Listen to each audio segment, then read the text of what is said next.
Hey, everybody. Welcome back to another episode of the Healthy Hotline. And today they're not a power couple. They are a superpower couple. These people are amazing. And I don't know if you can relate to this, but have you ever met anybody in your life that instantly you kind of like know that you've known one another from prior lives? Well, that's both Angi and Arlynd Fletcher. And I want to let you know you can get to them in a couple of ways, but the one that I like the most is Angi Green, and that's her Instagram account. Or you can actually go to their website, which is really amazing. And it's information. You know, a website is like it's a function of passion, and so it's an evolution, and that's what theirs is about. So you can get there by www.angi5.com. So that's how you can find them. Anyway, we're here today, and I'm so happy that you're joining us. This is part of our Lyme series. We're touching the Lyme community. And when I thought about having you guys be part of this program, first of all, I didn't feel as though this program or the profile we're putting out would be complete without you guys being part of it. And when I think about you, I guys think about you in the sort of optimal health. You guys are the uber biohackers. You're always looking to, upscale the latest technology, biotechnology out there that will help inspire your health, both emotional and physical. And Angi, you have an amazing story and you have a great following, and you really are so authentic, both of you, in the way that you present your lives. And so that's what I find so resonating when I read your posts and things that you do. It's just you put it out there and it's so real. And for that reason, I think that your contribution to everybody's health and wellness is so important on a daily basis, not just, like the memories. So with that, I just want to spend a minute or two, or have you guys spend a minute or two, just give the people viewing today a little bit of the backdrop of the ANA roadshow. Like, what goes on for you guys in the back scenes? Like, how do you get it together? Like, how'd you get to the place you're at today? Give us a little bit of that, if you don't mind. Robby, you are, going back to what you said, when you meet somebody and you have that connection that is an unexplainable connection, there are times in life when that happens and it's rare.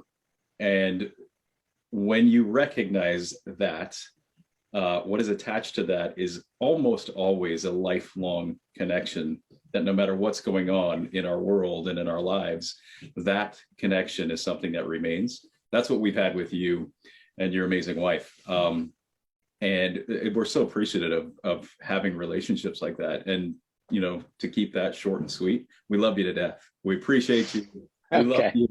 And it's a treat to do anything together when we get the chance to do it. So thank you for even having us a part of what you're doing. That's our pleasure for sure. And we just love your heart and your passion. Thank you. Yeah. So kind of giving a little bit of a backdrop of my journey, I'll keep it nice and tight. I watched my mother go through a lot of discomfort with back pain. And that was something that was one of the biggest catalysts for me to say, debilitating back pain. Debilitating, yeah. A surgery that went wrong. There was a few things that I witnessed in her life that were massive markers for me to say, I don't like seeing someone in that position. And there's got to be something that can be done beyond what was being done. Not questioning or vilifying anyone, but just knowing that there's a why behind this. How do you get to that why? How do you get to the problem? And how do you create a positive change? That, in a nutshell, has been my journey. So I'm extremely thankful for, being able to gain that head and that heart from watching what my mom went through. But that just has translated into every area of saying people are going through things every day. And you touched on it in the beginning. What areas are we looking at? We're looking at mental, physical, spiritual, all of these things. And there's so many people in today's world that are looking for answers, looking for a different path, and looking, how do I get to the why behind this? And what can I do as an actionable step to create a positive change? That's my heart. That's the why behind me, being up late at night, researching something. And like you said, looking at the new technology, but what does this do? And how does it affect the cell here? And what's actually going on? The end result is, how does that make a positive change for somebody? How do they live their purpose in this life to the fullest if we can be helping them provide the tools, provide some pathways? That's the passion. That's our mission. And that's our heart behind where we're at right now. Amazing. You said something that was so important just now, because we are all complex. And, the Lyme guys out there, they're super complex, because Lyme mimics and shows its ugly face in so many ways, and the co-infections and how it expresses itself. But what you both of you guys have an innate ability to take complex situations and reduce them down to simple action steps. And that's so important in the life and the that we're living in these days.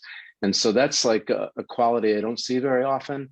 And I super appreciate that. I know everybody out there today is going to be appreciating that, listening to you and your words of wisdom and the tips you guys are going to offer. And let's keep going. Tell me a little bit more on the backdrop. My passion and my mission comes from experience. It comes from personal experience, like you said, of surviving, of overcoming, of being a phoenix, all of those analogies that you want to use. And part of it is because I had to, and part of it is because God wasn't finished with me yet. And, when I wasn't able to pick myself up, because my passion and my mission comes from my experience with depression and anxiety, but more depression. A lot of times nowadays, depression and anxiety get lumped together, where for me, they're very opposite spectrums. Depression for me, the symptoms of depression were negativity, a victim mindset, very, very sloth-like. I did not want to get out of bed. Everything was slow. Everything was just very, very down. And when I have anxiety, the symptoms are more, heart racing, and you can't stop, and your breathing is out of control. Like, there are very different spectrums, and I've dealt with both, but mostly depression for the first 30 years of my life. And from journeying through different places that I was at, different seasons that I was in, social media came around, and I was able to build a ladder out of the hole of depression. And now, because of social media and because of the internet and our website, I'm able to share how I built that ladder and who helped me build the ladder. And I'm able to share the tools, which would be like the rungs of the ladder. And essentially, I don't want, what I love about social media, it's social, it's interaction. And what I love about that is I'm not just throwing someone a ladder. I've been in the hole of depression. I've been in that hole of grief. Both my parents passed away. My grandparents are all gone. So I've been in the hole of the season of grief. And I don't like just throwing tools out, thinking that everyone is in the same hole. Everyone's bio-individual. We know that. And what I love about sharing is I like using the ladder to get down into the hole with someone, because I like being there. I'm so empathetic, and sometimes that doesn't serve me very well because I get way too overwhelmed. But I found my boundaries in what I can handle and what I can't, in what serves people and what doesn't. So I like getting into that hole, knowing that I'm in that hole with you, but we can now together, we can build that ladder, and we can build the ladder to get out of a hole. And maybe you'll get into another hole in another season, because we all know you can't just heal from one thing and life is magic rainbows. Life is life, and things keep on happening constantly that we can learn from and grow from. And because you've already made that ladder once, you've got that ladder, you can deconstruct it, throw it in your backpack, keep on doing life. And when you hit another hole, you're like, oh, okay, I've been here before. The symptoms may be different. It might be a little muddier. It might be a little darker, but I've got that ladder, and now I have those tools, and I can get myself back out again. And you need less and less help, even though when there's something different, it's nice to have help. And people like you are constant. You are who you surround yourself with, right? That classic saying of you're the culmination of your 5 closest friends or enemies. I don't know. But you really, you keep us, you keep giving us tools, which is what I love, a friendship and a business, and tools and things that can help you grow and help you find the latest technology or the newest science on the sun, and different things that you can build those tools. And we really are a community, and you're never alone in those holes. We all think we are, because when we're in the hole, we're like, oh, I'm the only one. But we're not. We're definitely not. And we can build those ladders together. And you have been a huge part of that. Arlynds has been the biggest part of that for me. But yeah, that's a bit of a longer story, but that's my passion. Where I'm at now, you couldn't have paid me $1 billion to tell me where I'm at now from where I was 10 years ago. Depressed, divorced, just hospitalized, dealing with major clinical depression, all this stuff. You never, ever, ever could have told me that I'm going to be where I'm at today. And I can't keep it to myself. You know, I'm so passionate about it. I'm now a workaholic, Arlynds calls me, but it's literally, affectionately. It's a passionaholic. Yeah. I'm working so hard because I know that I can help people. I've been there and I've dealt with what people are dealing with now more than ever in 2020 and 2021, where disease and health challenges and everything has hit the roof and broke through, and everyone's dealing with a health challenge. And I find it hard to turn off at night, because I know that there's one more DM, there's one more person I can help, there's one more person that I can make a life-changing, that I can have a life-changing effect on because of what I've been through. And it really just is so passionate for me.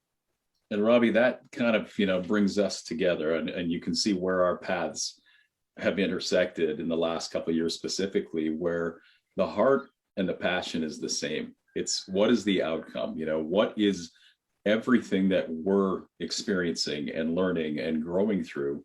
What is it all for? It's great if we can move through it, but that is a very, very shallow, capped almost ending to that journey, as opposed to happiness is only real when shared. Exactly. And what do you do with things? I often give the analogy when I'm with somebody that says, hey, I'm so sorry to ask you this, or, do you have any information? Or if it's a physical manipulation type thing.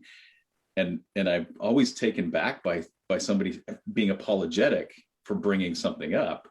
And I say, if you were a chef and you had amazing food and we're standing in front of each other and I'm starving, I am so hungry. And I say to you, sorry, man, I'm really hungry. I'm so hungry right now. And you just take all this great food that you just made and you just put it behind your back and go, oh man, that's too bad you're hungry. So sorry you're hungry. So sorry about that. That's insane, right?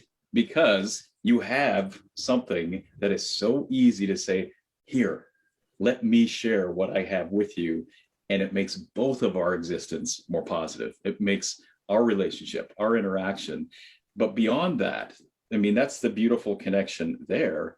But beyond that, where do I go now that I'm not hungry? I'm going to go do life. I'm going to go do more. And hopefully, if I gave you more, you gave me more than I could eat, I might have some leftovers, and I know somebody else that's hungry that I'm going to go share with and change somebody else's hunger, right? So that's how my path, Angie's path, have continued to cross over, and that end result saying there are so many people that are looking for help and looking for direction. The end result for us is, how can we share what we have to make a positive change? That's why we are both up late at night, often later than we should be, because we have another day. We don't know if we have tomorrow. We don't know how many of those we have. So why live like you're just gonna cruise? And maybe if somebody comes along and knocks on your door asking for something, why wait? Why not see what you can do to create a positive for others? Because the ripple effect is the most satisfying thing. It's not in our personal interaction. It's what does somebody do with what they have gained? And then watch that continue to grow and grow and grow. And you might not ever see it. There's so many things that we'll never ever see. Absolutely. But that's your legacy, right? Is to be able to create that change in humanity. Wow. Wow. My heart is swelling right now just listening to both of you talk about this. And there's a few things that really resonated with what both of you have just said. And particularly, Angie, when you talk about, building a ladder or building that bridge, it's an interesting skill set. Like that almost you have to practice. Like it's hard in the beginning because it's the first ladder, like the first house, the first thing you do. But the more you do it and the more you practice it, the easier it gets to do. And that really is a great lesson for all of the limeys out there, because it's when you're in the hole, and you're looking up, yeah, you're right. The whole sky is above you. And you think, well, I'm in the bottom and the only way I can go from here is up. But getting that first rung on the ladder and figuring out what the next one is just to help yourself get out of that position isn't often that easy when you're in the hole, when you're down and out. Nothing easy about it. Nothing. Okay. And I don't front that. I don't fake that. It is the hardest thing to do, is to battle your mind and put in actionable steps. The absolute hardest thing to do. You guys have both said, building this ladder is something that obviously is an important thing to learn the skills to start building the ladder. It has to start with something. There has to be something to build with, right? You don't just decide you're going to build a ladder, but you have to have something to start with. And that's kind of what you're talking about. Where do I go? What do I start with? Angie's done an amazing job at creating that community of trusted, reliable information that gives people some materials to start building that ladder. The desire is not going to do it. It's having the information, motivation, having the tools, and having some instructions. And it might be kind of a cheesy way of saying it, but most people know what it is to go to IKEA and buy some furniture that you're going to put together. I know very well. He's an IKEA expert. Most people will also understand if you bought 4 of the same thing, the first one, you're going to feel stupid probably 3 or 4 times going, oh, I should have done it this way, even though the instructions told me to do it this way. I tried to maybe quickly go around it so I can get it done faster. But now I've got to backtrack because I did it the wrong way and I tried to go too fast. Just do it the right way, go through the process the right way, and you'll end up with this great cabinet or shelf. But the next time you do it, if you bought 4 of them, the second, third, and fourth time, you're just like, you might make a mistake or do something off. But my point is, once you've done one, once you've started the process, once you've done the unboxing and figured out what you have, placed it how it makes sense for you, now when you go through the building process, you're on an autopilot more than you are trying to figure this out and make sense of it. Like I said, it might be a weak analogy, but I think a lot of people can understand that process of having to figure out something for the first time, but being able to quickly go to it again and say, I got this because I remember doing it either 10 minutes ago or last month. I can zip through this process a lot more comfortably and easy with less mistakes. That's the whole process that we're talking about when you're talking to limeys, right? It can change. Your symptoms can change. Your reality changes. The mentality absolutely changes because it's something that is a constant. Are you kidding me? I'm still dealing with something that I thought I was doing well in or I was progressing in. And I'm just going to touch on that really quick as well. A symptom is only caused by something, right? It shows up because the actual cause is somewhere and you see a symptom. Don't be discouraged when a symptom appears that it's all negative. Sometimes symptoms can appear because the body's able to finally get to work in another area that it hasn't had the bandwidth to be able to get to. That can be really discouraging when you feel like I'm doing okay, I'm making progression, I'm moving through this funk. Wait, I thought I was doing great. I added one thing and now I'm just taking a hit. Why? Life's horrible, because it's discouraging when you feel like I was doing everything the right way and I was moving in the right direction. Why am I here now? Don't be discouraged by that. I know it's discouraging, but don't be discouraged by that. Understand is if we can give our systems what it requires to do the job it can do, remove the things that need to be removed, include the things that can be included to get our systems to start working optimally again. There's going to be ups and downs, but it's a progression forward. Even if it's a down, it's a progression forward, as long as you're putting in the work and using the tools and building the ladder, doing all of these things that will continue this forward progression through the journey that's in front of you. Angie said it before. This is life. I think one of the most challenging things with social media and in the world we live in today is the comparison game, right? So where somebody is in a health challenge or in a journey is your destination is quite often something that is way up here, because that's what you look at often in social media. And you look at these perfect life pictures kind of a scenario, as opposed to saying, where am I and what is moving forward, as opposed to, I'm going to be okay once I get to way over here, but everything from here to this point, I'm just trying to hurry up and get through, and I can't be satisfied where I'm at. Robby, you said we try and spend time where we are and try and be present and be in the moment.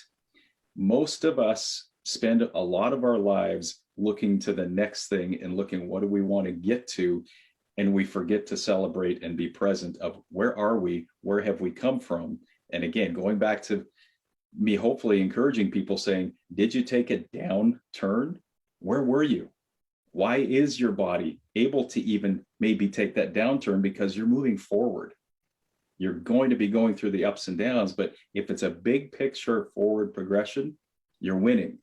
You're doing something that is producing a much happier, longer life in the end game of things, right? The big picture things.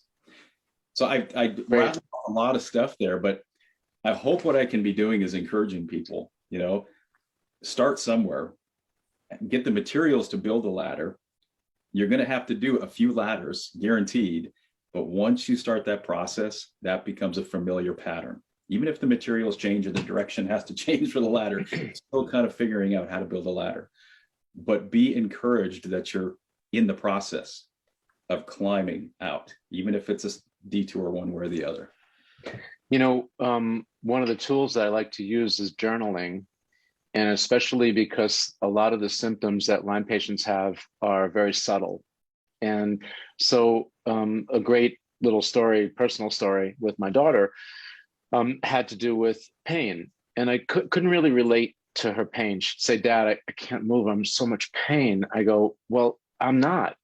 So I know your pain is your pain and I trust your pain, but give me a number, just put a number on it so I have some way to calibrate this thing. So I said, if 10's the worst and 1 is the best, least amount of pain, what number are you? Well, I'm a 9. So great. Okay, I can work with that. So now it's all relative to her, and that's all I need to know, because it's not about me. It's a story about her and all the Lyme patients out there. And I said, okay, now let's do this little protocol for pain and let's see how we do. And we'll track it over the month.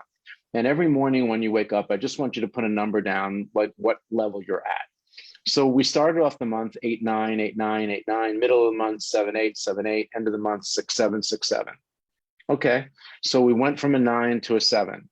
So now we start month 2, and I keep thinking, the Lyme patients out there, you go to your doctor asks the standard questions. How are you feeling today? Great. Are you still in pain? And are you in pain? And the generic answer would be yes. But she wasn't a 9 pain. She was a 7 pain. That's a 20% reduction. Yeah. That means the protocol that we're working on is actually working. Yeah. But because the body tunes up in different ways and in different velocities, different speeds, it doesn't necessarily present itself like that. But we are moving in a positive direction from this pain discussion.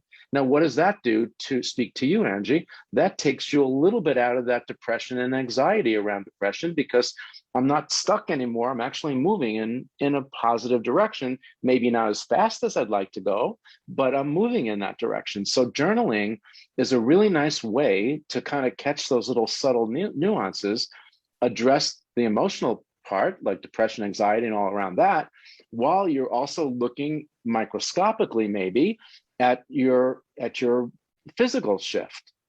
And so, what both of you guys are at and what you're talking about is so important. And where you start, your reference point to where you start is so important. But also recruiting these little tools like we're talking about can make it much easier for us. And I love what you just said, Arlynds. I love looking at someone that's a little smarter than me or has a little bit more life experience in the area that I'm interested in researching. And so what can I glean from you two that's going to change my life in a positive direction from the things that you've done? And being self-aware and having the mindset of trying to help my neighbor do a little better. I'm willing to share that, because if I can make your life easier by you not, it's like navigating through a coral reef. If I can keep you from getting cut up because I've done that journey before, why not? I mean, it's all a karmic exchange and going to help all of us in the end. And then if I save that life, if you save that injury, then that person can turn around and save one or two other people, and so on and so forth. And then really what we're about is really making is happening. And the last part of my little diatribe now is you, Angie. You've created a momentum, you've created a culture, and you've created a platform. And so, you don't know, well, today what I'm wearing, but when I'm on Instagram or when I'm texting out or blogging or whatever the terminology is, pardon me, you don't know what I'm wearing. You don't know what I look like. You just know my words. And that's sharing among a sense of community. And that's a very safe place to be, because I can ask for this help without feeling needy. And yet I can get the information that I need in order for me to elevate my own awareness and maybe take that next step, or get enough momentum and enough courage to take that next step. And that's a beautiful thing that you guys have done and created. It really is. And people they talk about social media and social network and the buzzwords and the SEOs and all that stuff. But when you reduce all of that down and the smoke settles, it's just about sharing ideas and elevating each other's lives so that we can enjoy our time in Earth Camp. Honestly, I think it's the most powerful thing. It's become debilitating, like we were talking about, for comparison and different things. Social media has definitely had a lot of negative effect on humanity. But in pointing out a hugely powerful thing that it's done for me is community. So especially if we're talking to the people with debilitating chronic disease and chronic pain, when you're in pain, it is absolutely the hardest thing to go through. We both have been in a lot of pain. We've seen people in a lot of pain, debilitating pain, where you can't even think straight, you can't see straight. There's no way you're building an IKEA cabinet when you're in that much pain. So what social media is, what I have found, especially just speaking from my experience, when I was smoking a pack of cigarettes a day, so depressed that I couldn't even see straight, and so depleted, because depression for me isn't a disease, it's a symptom. It's a symptom of depletion. So depression equals depletion in my experience. When I was that depleted, I couldn't eat a salad. My body was my gut was so broken, and everything was so ravaged from the cigarettes, from the acidity of the toxic coffee, like from my lifestyle. I was so depleted that if I drank a green juice, because now all the influencers are like, just drink a green juice or just do this. And you're like, when you're in that position that I've been in, a green juice would make me so bloated and in so much pain for days. I would literally rather have a McDonald's cheeseburger. Like a McDonald's cheeseburger made me feel better, my stomach, than a green juice. So circling around in why I'm saying that, why social media is so powerful and so amazing for a community like the Lyme community, is because I was not understood by my family. I was not understood by my closest friends. I had to have somebody from outside help me. So a friend of mine named Tim, he came to my house, took the cigarette out of my hand, and put me on a bike at night So when I didn't have my son, because I was divorced, we went on night rides. And I didn't know, I mean, I knew him as a friend, but he wasn't like a close circle friend. He was just an acquaintance that turned into a healer for me. So he put me on a bike and we went on night rides. And that was literally one of my first rungs. I couldn't have built it myself. I didn't have the energy. I didn't have the tools. I didn't have anything. But because he took me out of my circumstance and literally held my hand, which is what we need.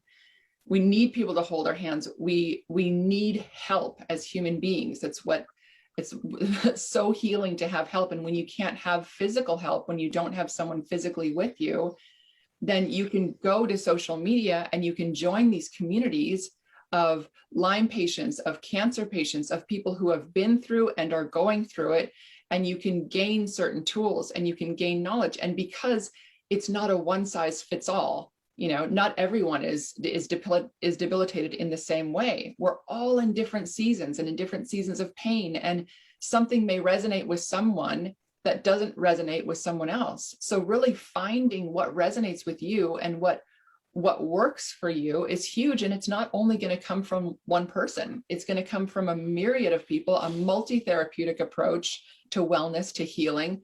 There's no straight line. There's no up and down. You can't even see if it's up or down because, like Arlynds said, you're just moving forward. So whether you're down or whether you're up, when you're looking at it this way, you're just moving forward. It doesn't matter really if you're up and down, because that's typically just emotionally charged. Down is negative and up is positive. I don't see it that way. I see it as a moving forward and having people come in and help you. And that's what we do. And that's why it's so powerful with social media, is because if you have a phone and if you have a laptop or if you have something, you can use it for good instead of, like, it's your choice. You can either compare yourself to someone who's doing better than you, or you can use it as a tool of saying, oh my goodness, this person did that thing. Okay, I'm going to try that. Oh, you know what? That doesn't work for me. Oh, there's somebody else in that community that we really have gone through the same things and we resonate, on this frequency level. So that person can help me. You have a worldwide web of access to someone when you're in that hole, unless you're off the grid and you have no access to anybody. But I just wanted to say that you have a powerful choice of a community when your family doesn't understand you. Like, you don't have to feel like, oh, no one gets me. Quite typically, you can't be a prophet in your own town.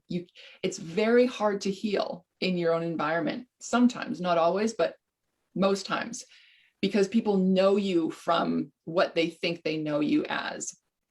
So sometimes you need an outside source. You need someone like us who doesn't know you, but you, like you said, Robby, you feel safe in communicating with, or someone that you just found online, or like someone that doesn't know you, but knows the bigger picture and can help you.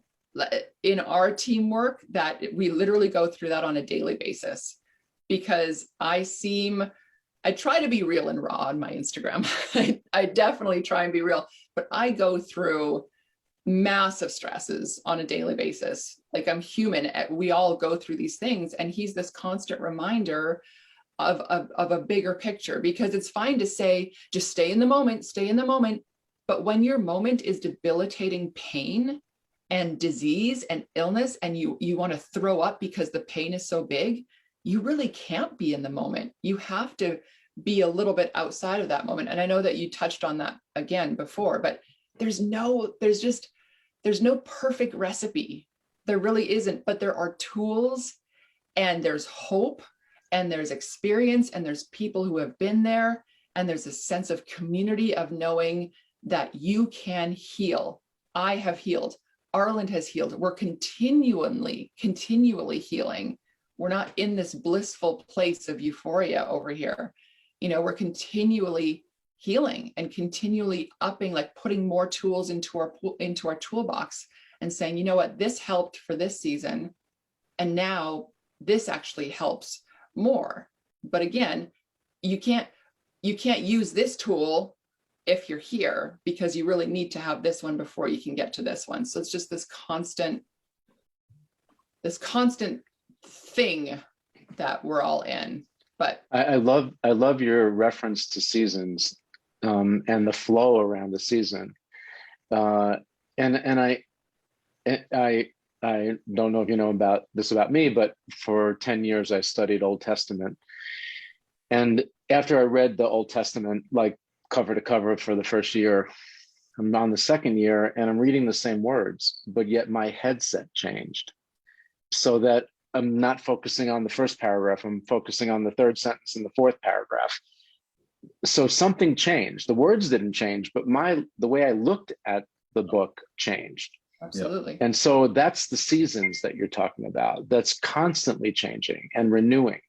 So it's not just that it's a like a sort of influx and in an enjoyable way, in an embracing way.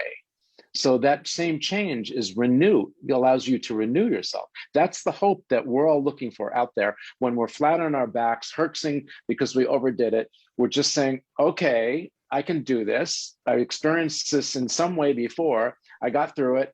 I'm going to get through it now. And I'm going to grow and learn from it. I'm always torn on the topic of the internet. And one of the reasons why Melody and I are bringing this whole series forward is because we're recruiting some of our closest friends and greatest minds, I think, in healthcare in general to contribute. And I think sometimes, like, we're generally healthy, we're clearly thinking in a way, but when you've got a chronic challenge, you're not healthy and you're not clearly thinking, but you need help. And there you go to the same internet and you just get overwhelmed with good information and bad information. So it can work both ways. I think part of it, just like everything in life, you find a trusted source, people that you resonate with. That's why I resonate with you guys, because you're authentic, you're on point, you're empathetic with the situation, whatever it may be, and you're happy to share to help my life. And those are the things that I look for. And so for all of you out there listening, before you even start to look, maybe you should sort of think a little bit about the things that the qualities you want in the chat room or the blogger or the Instagram channel and so forth, that are components of things that resonate for you. So that when you get to that page, when you find that source, you go, oh, yep, this is the one. I'm hanging here. I can relate to this community. I'm learning and I'm growing and I'm trusting. And then remember to change it up too, because we outgrow circles.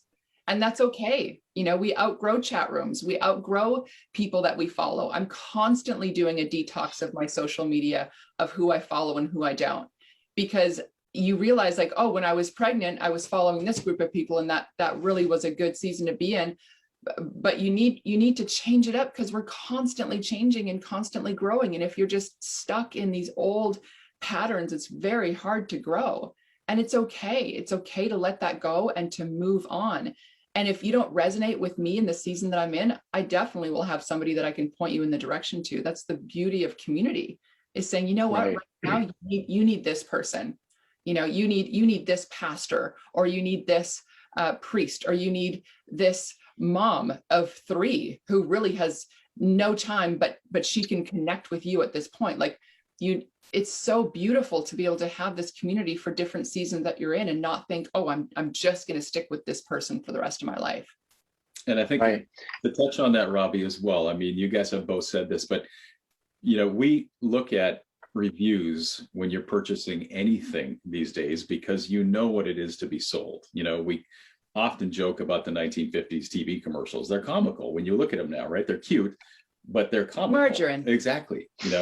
Like, oh my goodness, they thought we were absolutely. You do that too well, Angie. You do that too well. Okay, so I'm not paying attention to you, but I want to focus on Arlynd right now.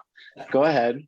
You can keep it as a product after this, or just whatever it was, right? But my point is, when people are constantly sold something and treated like they're not intelligent, you start tuning out and not trusting very much at all when it comes to presenting you with something new.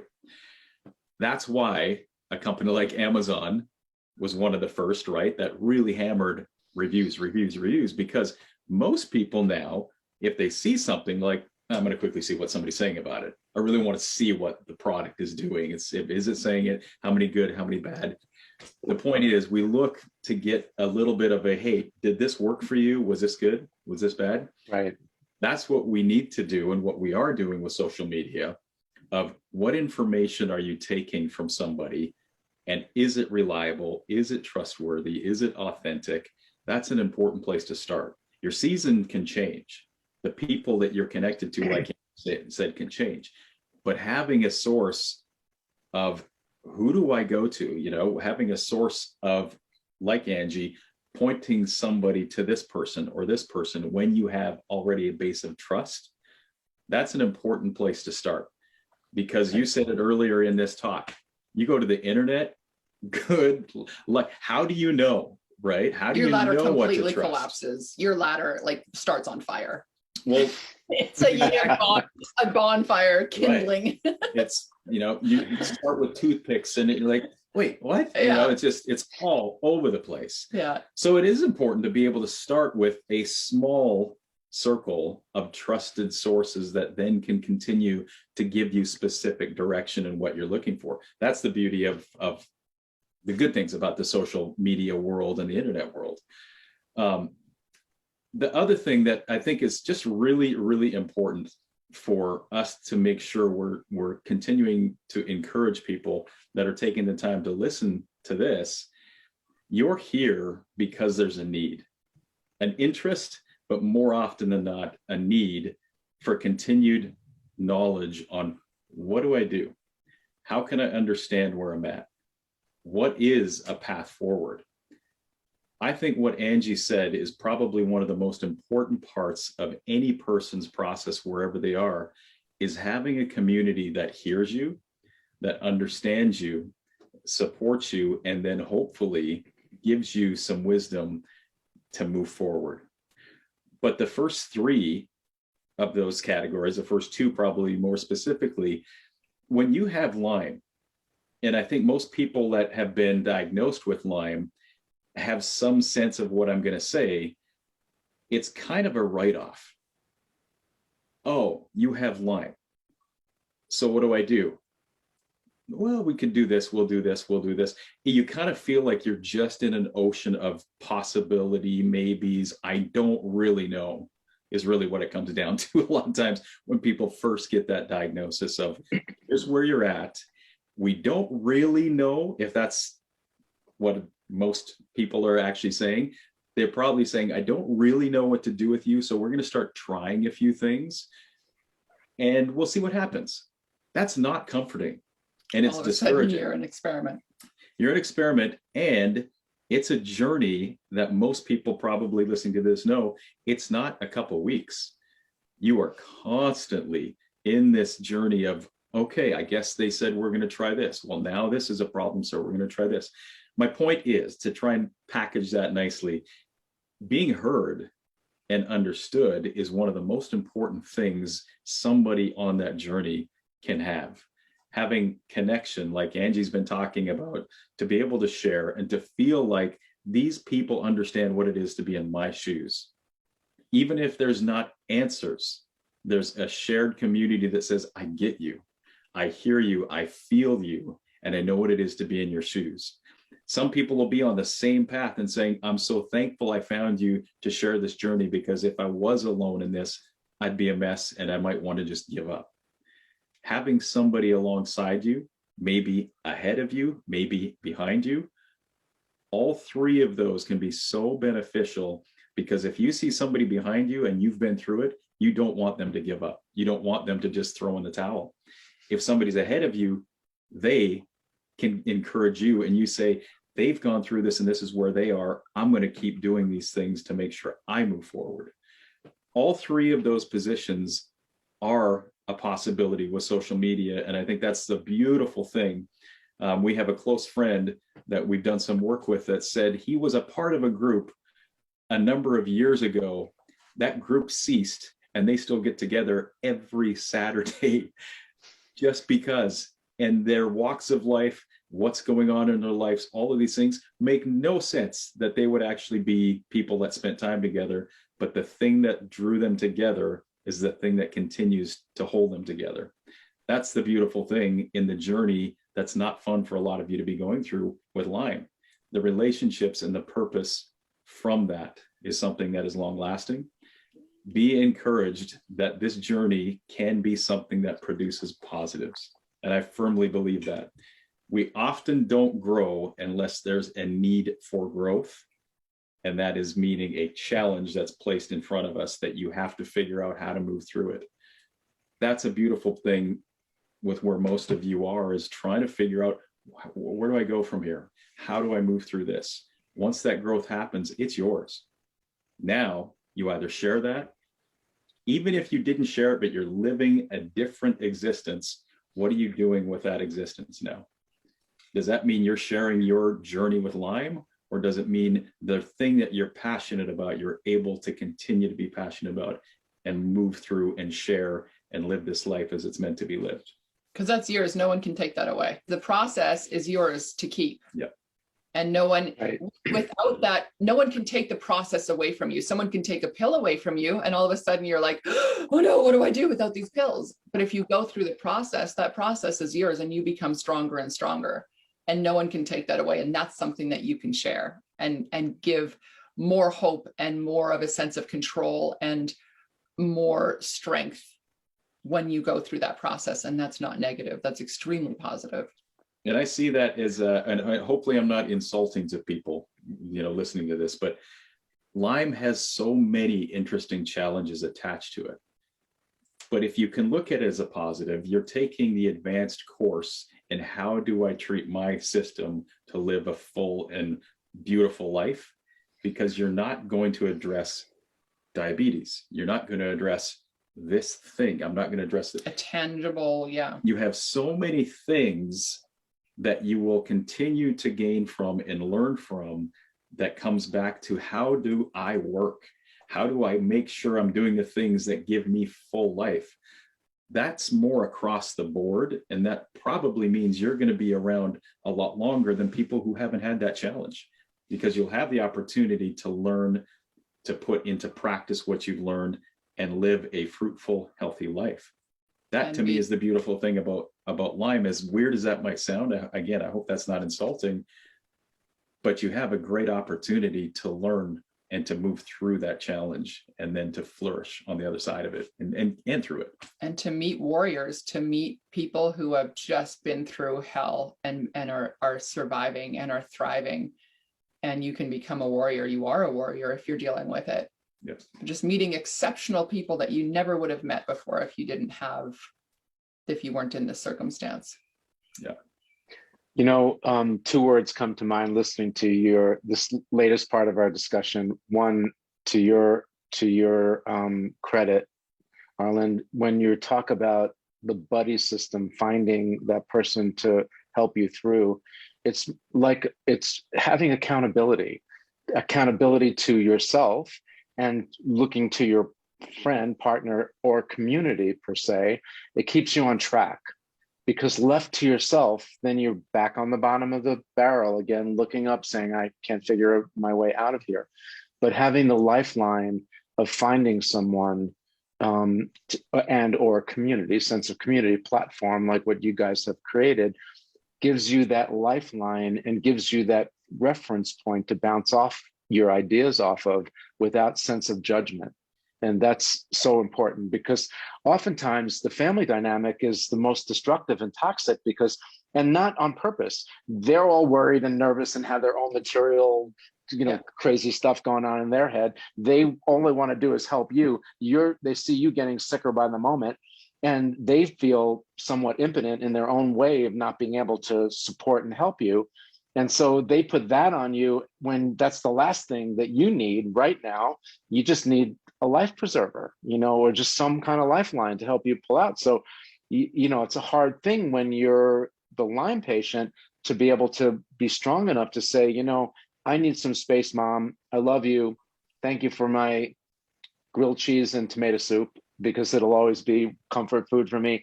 But that's not what I need right now, and be able to do that. So for all of you out there looking for that, you're not crazy to think that you might, that loved one or someone that's so close to you may not be the right person for you in the moment. And maybe someone you don't know without a face, but has that sense of community and empathy and knowing what you're going through is the right person. to be able to go to. Forever. It's not forever. When I was going through my divorce, I didn't speak to my mom for 3 years. And at the time, that felt like an eternity, and it felt like the worst thing in the world. My father had died, and so I had the guilt of this single mom, and I wasn't talking to her, but I had to draw a boundary because she was only able to deal with how she was brought up, and her mentality around divorce, which was, non-negotiable. But I knew that I had to get through that. And after those 3 years, which I hate putting, a timeline on it, but whatever that boundary, that bubble that you place around yourself of healing, however long that is, there can be healing on the other side. Before my mom died, we were closer than we've ever been in our entire lives. So we mended that relationship. But she had to know my boundaries, and she had to know to respect that. And we had an incredible relationship, but it wouldn't have been there if we hadn't had that time apart.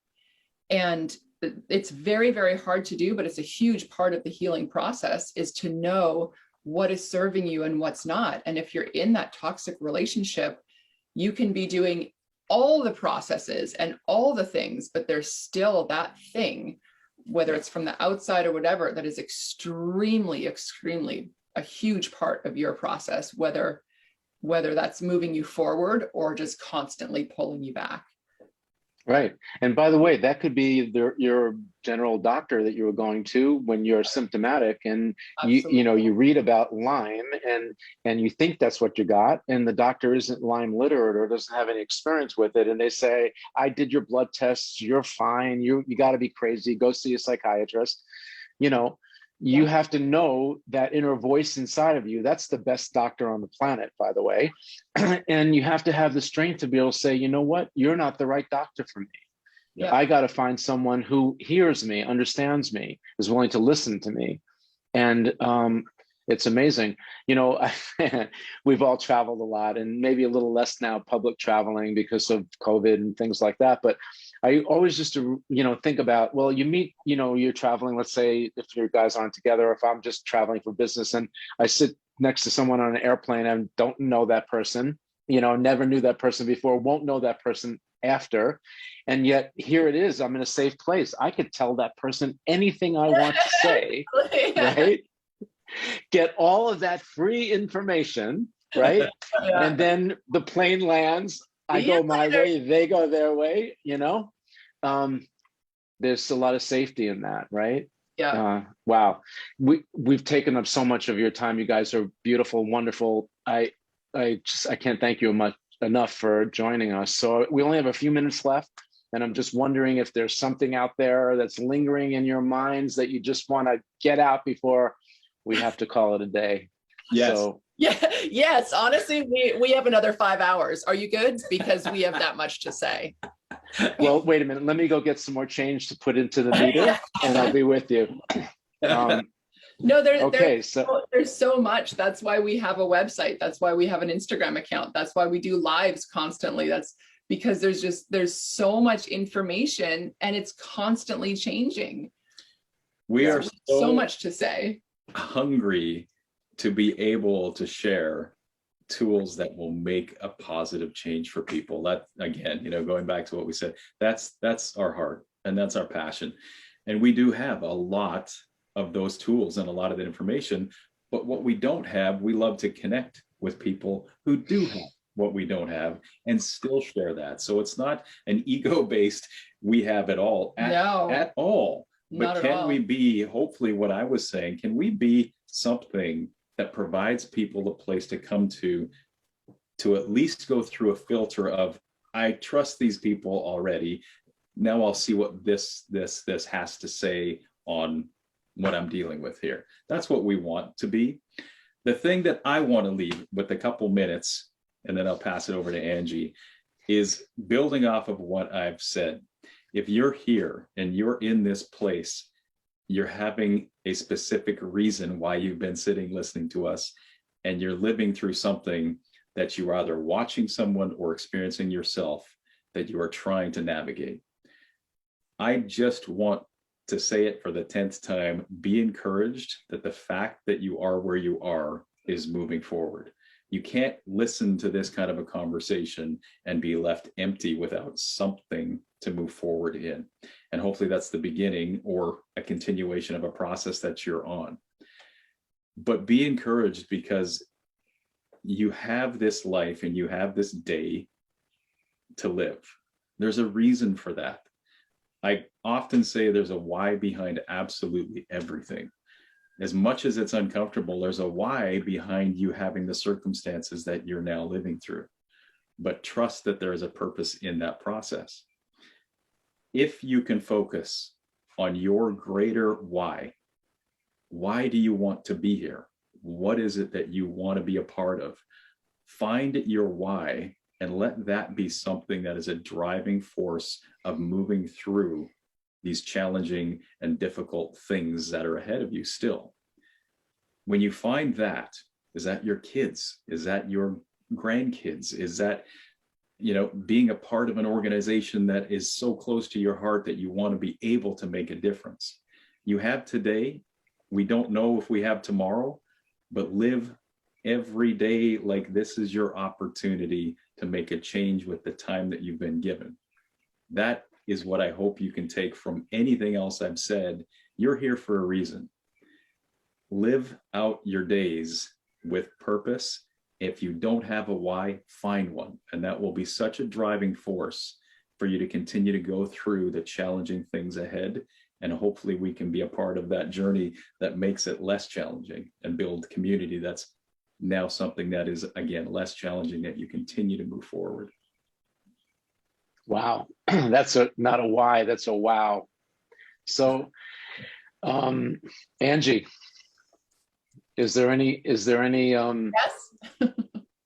I know the answer to that already, but No, it's huge. And it sounds cliche. I've known him for 25 years. And again, I'm such an empath that, like, I really feel the person who is watching this, who maybe is in bed and who can't get to the tools, because I've been there. And my lasting words that I would want to convey is, there is hope. There is hope. There is a why, like Arlynds said. And I'm crying because I literally was dealing with this morning. I'm constantly dealing with this of, I want to be somewhere else. We live in this tiny place right now, and I get frustrated, and I want to move out of California, and we have these growing kids, and there's always just this, like, oh, you want to get to this other place. You're sick and you're in pain and you want to get somewhere else. And he's always bringing me back to, what if there isn't a tomorrow? None of us are guaranteed that. None of us are guaranteed this afternoon. And I say it all the time when people get overwhelmed and they ask me, like, what's the next step? I say, do what you can with what you have in the season that you're in, but know that if you can't do what you want to do, there's other people that can help you. Mm-hmm. Whether it's online or in person or whatever, but there are people who have been there, who have been in worse places that you've been in, that can help you. And it's everything's available to you. Everything is available to you. You're not the only one. So many people have been going through so many different things. We're all in this together, all in different seasons, but there is hope. There is hope. There is hope. That's what I want to say. Wow. Angi and Arlynd Fletcher, you guys are amazing. I started by saying you are a superpower couple. Now you are the superpower couple, offering a lifeline and a silver lining to a story that everybody is living through out there that's listening. Thank you so much for joining us. The Healthy Hotline, you're the icing on the cake of this series that we're doing for the Lyme community. And I'm so happy that you had the opportunity to join us today. Thank you again. Love you, Robby. We love you, and thank you for the opportunity. Yeah.